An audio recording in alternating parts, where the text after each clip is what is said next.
from Oakland in the John Madden Legacy game. Here comes Devin Hester bringing it out. And no alley to be found. The coverage was solid, and he's dropped at the 18. So it's the NFC stars who will get the ball first. And, Charles, as we alluded to, we've got a different era of coach on each sideline. So the man coaching this NFC squad, we'll call him Young John Madden. This is a coach who was trying to establish a foothold in the NFL and on the cusp of doing it very successfully. Yeah, you think back to that period, those early days as the coach of the Raiders, the late 60s in the AFL, and then in the NFL in the early 70s. Coach was a guy who was ahead of his time. The Raiders were one of the first teams to have mini camps. Into a sea of defenders and intercepted. Steve Atwater is back, and his guys are going to get the football at the 23-yard line.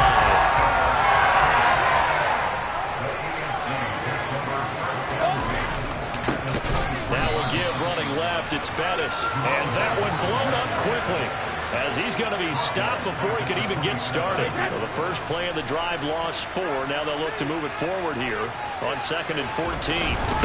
Now a first carry for their fullback. Down he goes at the 23, a pickup of 4. The chance of wasting this great starting field position, a real threat. This is 3rd and long. Brady now to throw. And he's going to go down. They sack him back right around the 30. Multiple players combined for their team's first sack of the game.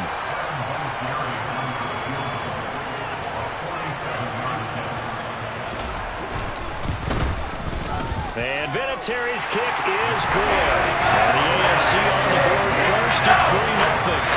So the interception set up a terrific field position, but 3 points need a result. Yeah, we can make this a pretty simple play. You always want to get drops with points, but that's one that you're going to look back on and probably say, we should have done better there.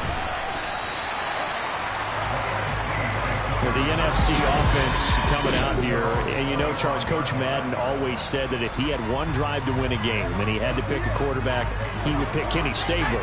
But I think if you asked him to omit any of his Raiders players, there's a good...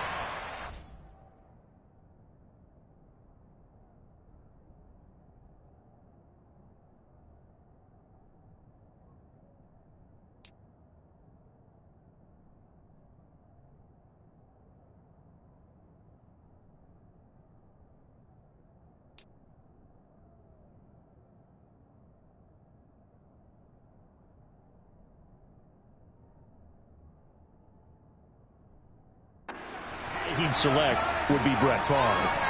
Brett Favre is always smiling. He's always laughing. He tries to force it in, and it's intercepted. And they will set up shop in enemy territory at the 42-yard line.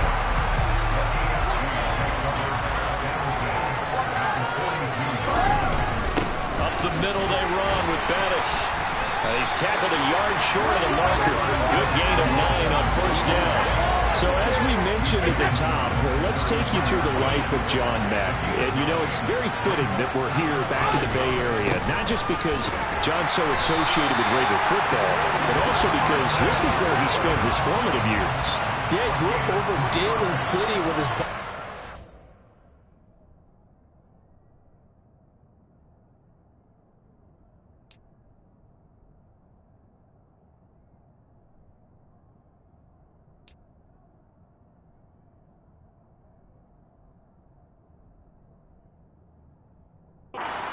who will also become an NFL head coach. He played his high school ball at Jefferson High, eventually wound up playing tackle at the University of Oregon, and later Cal Poly San Luis Obispo. Played well enough that in 1958, he was a 21st round draft pick of the Philadelphia Eagles. That's right, the draft had 30 rounds then.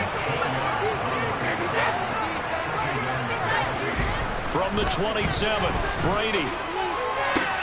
Trying for Brown, and it's intercepted. Picked up by Jalen Ramsey. And a big turnover there as his guys will get the football back. Brandon, this is a veteran quarterback back there. He should know better than to make a throw like this. This is definitely not his best ball. And I think he knew this was trouble the second it was leaving his hand. Now the NFC heading back out. Hall of Famer Randy Moss, a part of this offense.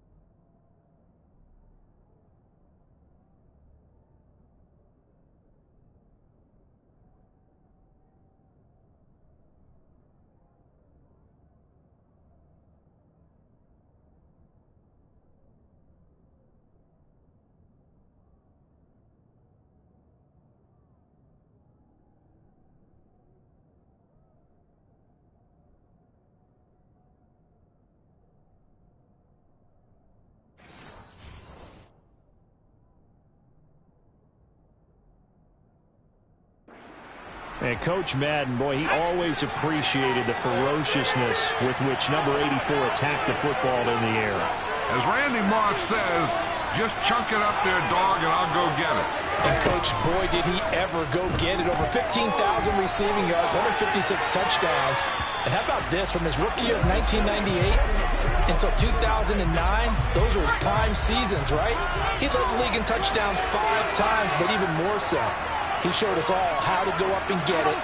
Great body control. No one's ever done it better playing the ball in the air. To the sideline, and wow, what a catch there.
Get a lot, but he was able to get the feet down complete.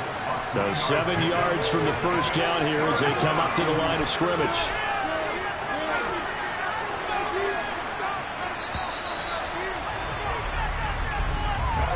One quarter in the books of the Coliseum. The NFC with the football here to begin the second quarter, as they've got it with a third down coming up.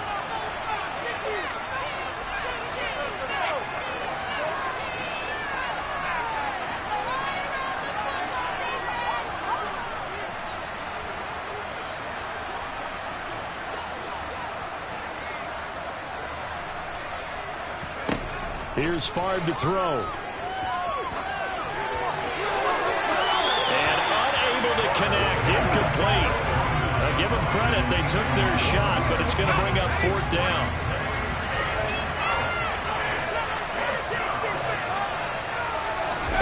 They're going on fourth down. It's Favre. He'll get this complete to Cooper Kupp. No problem there for the NFC. A big gain on fourth down, and that will keep the drive moving. But Charles, you mentioned Coach was a 21st-round draft pick back in 1958. It was the Philadelphia Eagles who selected him. But unfortunately for John, knee problems, they just continued to dog him. He was hurt in his first training camp. Actually never saw the field as a player in the NFL. But it was still during his time with the Eagles. You and I were talking about this before going on air, that you could start to see the light bulb going on for what his career path might entail. And it went on in a big way, didn't it? Because while he was rehabbing his knee, he started to spend a lot of time breaking down film with the Eagles, with quarterback Norm Van Brocklin, the future Hall of Famer and future head coach in the NFL. Remember, Norm Van Brocklin coached with the Falcons, he coached with the Vikings. And it was there during that time, I think Coach Madden realized his love of football and love for teaching, combining all that together, and that meant being a football coach. So in 1960, began his coaching career at a small college south of San Luis Obispo called Allen Hancock, and then later at San Diego State University under another legendary coach, the guy who could throw it around pretty well, Doc Coryell. Hey, we want to let you know, give you a fair warning that coming up at halftime, the folks at EA Sports have put together a very nice package in tribute to Coach Madden, so make sure you stick around for that. Again, coming up at halftime. Favre's throw taken in by Moss. And he'll be marked down at about the 26-yard line. But Charles, you know, it was in the early 1960s that a young John Madden made the acquaintance of the owner of the Oakland Raiders, one Al Davis, of course. And the two, they really bonded, would become one of the best owner-coach duos in NFL history. And to take it a step further, Al Davis became someone who John referred to as his bet. Touchdown! Jerry Rice, 26 yards. And the NFC has taken the lead. Jerry Rice in the end zone is a sight we are sure used to seeing. Not only does he have the most receiving touchdowns in NFL history, he was also the fastest to get to 100. It took him, I think we've got it here, 120 games to get to 100. Just staggering. A staggering number. But you have to remember with Jerry Rice, it wasn't just great hands. It wasn't speed. It was the collective, the work ethic to prepare, and the route running that was second to none. And this is going to be secured by the AFC. A second quarter onside kick there that failed. Is that something that maybe they had dialed up before this game started? It feels like it, doesn't it? That they thought they had the right situation, you know, and the right approach in going after it. Also, it may signal that they feel like they have the superior team, that they can try these sorts of things, and it won't come back and hurt them later. Well,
offense heading back out. You know, Charles, Coach really loved to utilize his tight ends in the passing game. You think about Dave Casper, Hall of Famer for those great Raider teams. And I think he saw a lot of Dave. And now this is intercepted. My goodness. And they have possession, and they have it at the 38-yard line. Charles, you talked about John Madden and the Raiders going on a ride. Well, try these numbers on for size. In 10 seasons as a head coach, the Raiders won their division 7 times. They finished second the other 3 times, and he became the youngest coach to amass 100 career regular season victories and is still, to this day, the franchise leader in wins. And when you think about it, that's where that rivalry with Kansas City really took root, as did the expression commitment to excellence. And boy, was it personified by the players who played for Coach Madden. On offense, how about quarterback Kenny Stabler, wide receiver Cliff Branch, wide receiver Fred Biletnikoff, tight end Dave Casper, to name a few. How about those great linemen he had? Center Jim Otto, guard Gene Upshaw, tackle Art Shell, all of them in the Pro Football Hall of Fame. And guys on the defensive side of the ball, the Mad Stork himself, Ted Hendricks, Willie Brown, John Matuszak, Otis Siskar, and Big Ben Davidson. So many great players, so many great memories. Far throw pulled in by Kittle. And he'll go down inside the 45 before going out of bounds. So the completion good for 6 yards, and it'll be second down. From the gun, it's Favre. Toward the sideline, and he will have the first down as he was able to keep the feet in bounds. So here's a 1st and 10 at the 38. From the shotgun, it's Favre. Over the middle, that's hauled in by Cup. And he's brought down here just outside of the 20. Now the NFC going to call the first of their 3 timeouts as they'll stop it with a little over 30 seconds to go in the first half of play. 1st and 10, it's Favre. He gets this into the hands of Cup once again.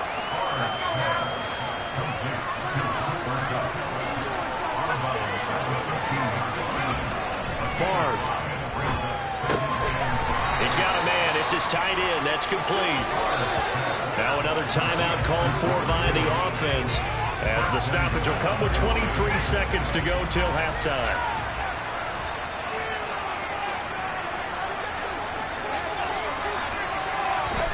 To throw is Favre. And he's going to be dropped back at the 15-yard line. Now the offense will burn their 3rd and final timeout. And with halftime on the horizon, they'll be out of timeouts from here forward. First down, a bit of a disaster, and now on 2nd and goal, back even further. Now Favre. And that's going to be caught. Touchdown NFC. Jerry Rice as the first half is winding down as his guys are able to extend their lead. Anderson on for the extra point. Oh, and now they're going to fake it.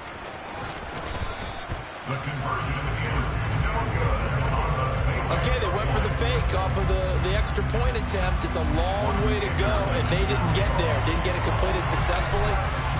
Did someone dare them to do that? Did someone double dog dare them to do that? Maybe they saw something on film. Did you see something on film to try something from the 15 on a PAT? I don't know. The only thing they needed to see on film there was a snap, a hold, and someone kicking the ball through the post.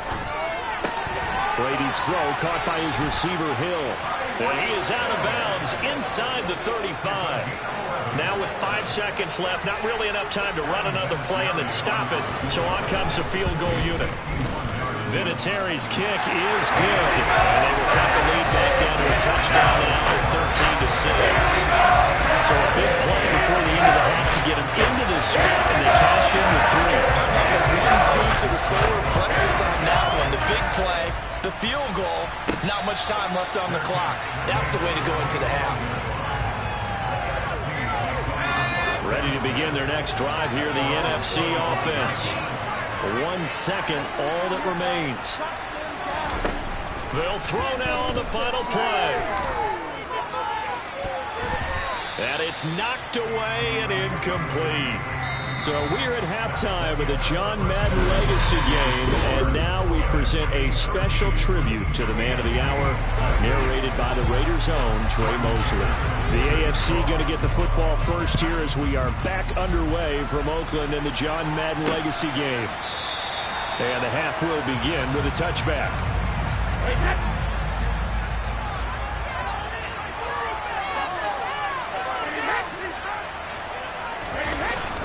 They start the drive with a give to Allen.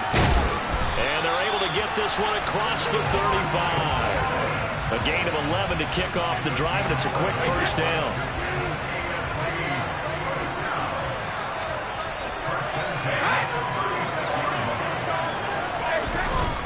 They keep it on the ground. Allen again. To about the 40-yard line. So now, Charles, to pick up the story we've been telling, John Madden at 42, he just completed a 10-year stint as the coach of the Raiders. He wants to step away a bit from the grind of coaching, but he doesn't want to step away from the game of football. So he ends up signing on with CBS in 1979 to try his hand at broadcasting. And much like his coaching career, he was pretty much an instant success. Partner, he really connected with the people right from the start, and people may not remember he wasn't even on the #1 team in the beginning. He worked his way up. But the same things that made him a great coach made him a great broadcaster. The ability to show the big picture, yet break it down into the deep.